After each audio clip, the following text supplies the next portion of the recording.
योगिनी एकादशी का बहुत ही अच्छा दिन आने वाला है। वो दिन कब आने वाला है, उस दिन आपको क्या करना है। योगिनी एकादशी 4 जुलाई को है या 5 जुलाई को, ये आपको कैसे मालूम होगा।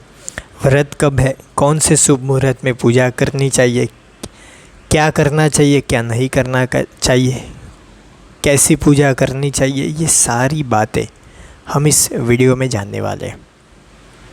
आषाढ़ मास के कृष्ण पक्ष की एकादशी तिथि को योगिनी एकादशी कहा जाता है और व्रत रखा जाता है। इस साल ये 5 जुलाई को आने वाली है, लेकिन पंचांग अनुसार देखें तो 4 जुलाई दिन रविवार को शाम से ही 7:55 से ये शुरू हो जाएगी और यह एकादशी तिथि 5 जुलाई रात 10:30 पर समाप्त होगी।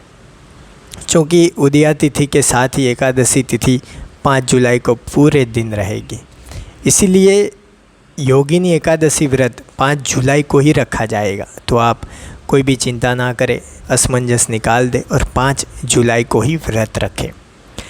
वैसे देखा जाए तो हिंदू त्यौहार में हर मास के प्रत्येक पक्ष में एक एकादशी आती है। अलग अलग नाम होते हैं एकादशी के। आषाढ़ मास के कृष्ण पक्ष की एकादशी तिथि को योगिनी एकादशी तिथि कहते हैं। साल 2021 की योगिनी एकादशी तिथि का व्रत 5 जुलाई को आप रख सकते हैं। और इस दिन कहा गया है, श्री कृष्ण भगवान ने खुद कहा है कि अगर आप योगिनी एकादशी का व्रत रखते हैं तो 88,000 ब्राह्मणों को भोज कराने के बराबर आपको फल मिलेगा।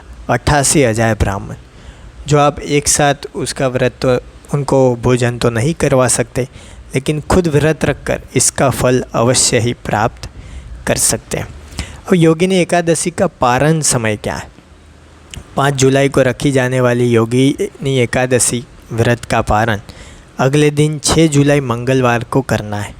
इस दिन व्रतधारी को प्रातःकाल 5:29 से सुबह 8:16 तक पारण कर लेना चाहिए।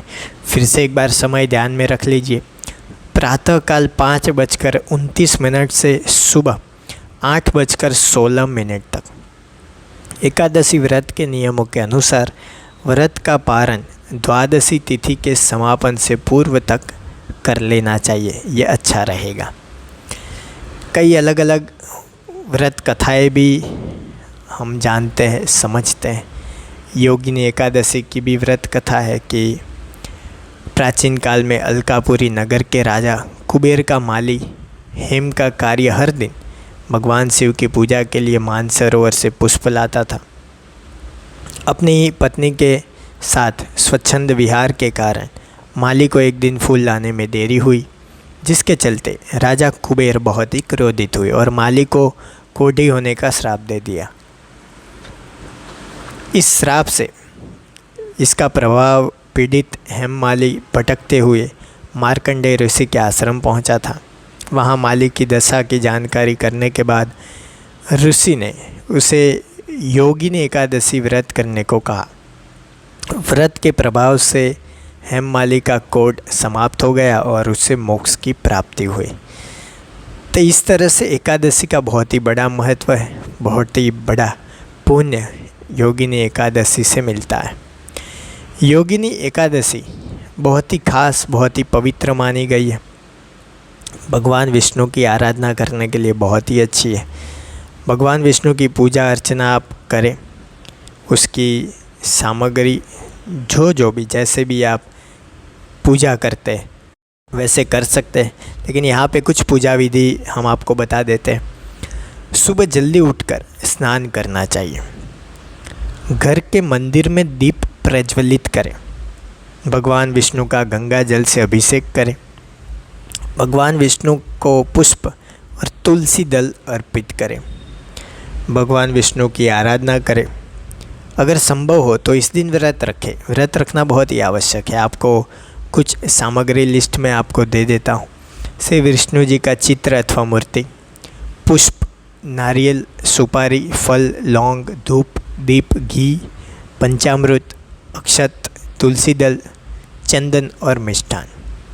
भगवान की आरती करें। अगर आपके पास किताब है आरती की तो वहाँ से मिल जाएगी, या तो फिर यूट्यूब पे आप लिखेंगे तो भी आपको आरती मिल जाएगी। पूजा करने के बाद भगवान को भोग लगाएं। इस बात का विशेष ध्यान रखें कि भगवान को सिर्फ सात्विक चीज़ों का ही भोग लगाएं, ताकि आपकी पवित्रता बनी रहे। और इस भोग में तुलसी को अवश्य शामिल करें। मान्यता है कि बिना तुलसी के भगवान विष्णु भोग ग्रहण नहीं करते, तो इस दिन अगर माता लक्ष्मी की भी पूजा साथ में करेंगे तो बहुत ही अच्छा फ़ायदा होगा। इसका महत्व क्या है? योगिनी एकादशी आप व्रत रखें, पूजा करें, लेकिन इसका महत्व क्या है? इससे होता क्या है? हर व्रत, हर पूजा, हर कथा, हर एकादशी या कुछ भी हो, उसको करने से उसके पीछे कोई महत्व होता है, उससे हमें कुछ मिलता है। तो इससे क्या मिलता है? इस दिन व्रत रखने से सभी प्रकार के पापों से मुक्ति मिल जाती है। इसके साथ ही इस व्रत को करने से व्यक्ति की सभी मनोकामनाएं पूरी होती है। वो चाहे मनोकामना करियर में कुछ पाने की हो, पैसे पाने की हो, जो कि पैसों की मनोकामना हर किसी की होती है, स्वास्थ्य ठीक रखने की मनोकामना हो, कोई पुरानी बीमारी को मिटाने की मनोकामना हो, अपने किसी प्रेमी को पाने की मनोकामना हो, या फिर किसी के साथ अच्छी मित्रता बनाने की मनोकामना, ये सारी मनोकामनाएं योगिनी एकादशी से पूर्ण होती है। क्योंकि आप भगवान विष्णु के साथ साथ भगवान की जो पत्नी है माँ लक्ष्मी की भी पूजा करते हैं, तो पैसे और खुशी दोनों की पूजा करने से आपको ज़्यादा पैसे और खुशी मिलेगी। धार्मिक मान्यताओं के अनुसार एकादशी का व्रत रखने से मृत्यु के बाद मोक्ष की प्राप्ति अवश्य हो जाती है। तो हमें मोक्ष के लिए इधर उधर भटकना नहीं पड़ता। हमें योगिनी एकादशी करने से ही ये फ़ायदा तुरंत मिल जाता है। हिंदू धर्म में एकादशी तिथि का विशेष महत्व है, और इस विशेष महत्व को आप समझिए, जानिए। एकादशी का महत्व विज्ञान में भी है कि इस दिन उपवास रखने से क्या क्या फ़ायदे हैं, तो वो भी महत्व को जानिए। सभी महत्व को अगर आप जानते हैं तो योगिनी एकादशी आपके लिए खास हो जाती है। इस दिन जब भी आप व्रत रखें तो खुद के जो नियम हैं, जो भगवान विष्णु ने बताए हैं कि क्या क्या गुस्सा नहीं करना है, चीज़ों सात्विक चीज़ों का सेवन या उपवास रखा है तो उस तरह से फलाहार या जो भी आप करते हैं उस नियमों का पालन अवश्य करें। तो इस वीडियो में हमने जाना कि योगिनी एकादशी 4 या 5 जुलाई कब है, व्रत कब है, कैसे रखना है, कौन सी पूजा सामग्री रखनी है, कैसे शुभ मुहूर्त का लाभ उठाना है, कैसे पूजा करनी है, ये सब हमने जाना। आप एकादशी के दिन क्या करते हैं हमें कमेंट बॉक्स में बताइए। वीडियो पूरा देखने के लिए आप सभी का धन्यवाद। जय श्री गणेश।